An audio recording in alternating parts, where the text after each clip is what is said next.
છો TV9 હું છું હાર્દિક મોદી। રાતના 10 વાગી રહ્યા છે અને 10 સુધીના તમામ મોટા સમાચારો પર નજર કરીશું, પરંતુ બ્રેકિંગ ન્યૂઝ પર સૌથી પહેલા નજર કરીએ। બ્રેકિંગ ન્યૂઝ આવી રહ્યા છે તેની પર સૌથી પહેલા નજર કરીશું, જ્યાં ગાંધીનગરમાં ફૂડ પોઈઝનિંગની ઘટના બની છે। આ બ્રેકિંગ ન્યૂઝ સામે આવ્યા છે।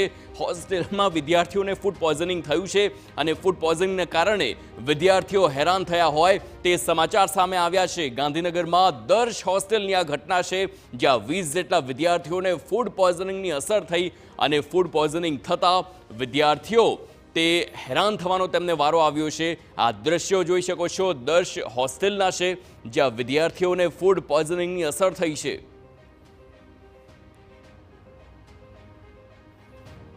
તો આરોગ્ય વિભાગની ટીમે હાલ તપાસ શરૂ કરી છે।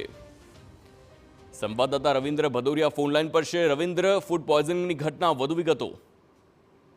જી બિલકુલ, ગાંધીનગરમાં ચાઇનીઝ ફૂડ ખાવાથી વિદ્યાર્થીઓની જે તબિયત હતી તે લથડી હતી। ચાઇનીઝ ફૂડમાં વાપરતા રો મટીરિયલથી ફૂડ પોઈઝનિંગ થયું હોવાનું પણ અનુમાન સામે આવી રહ્યું છે। પીડીપીયુ પાસેની આ ઘટના છે।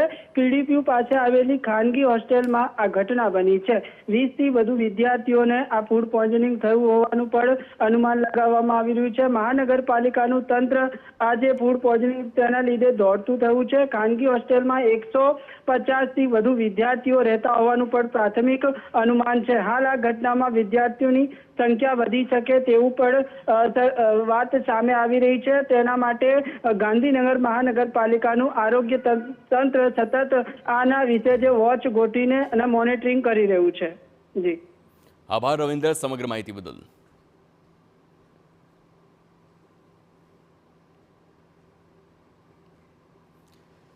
સાબરકાંઠામાં પ્રાંતિજના પિલુદ્રા નજીક ડમ્પર અને રિક્ષા વચ્ચે અકસ્માત સર્જાયો।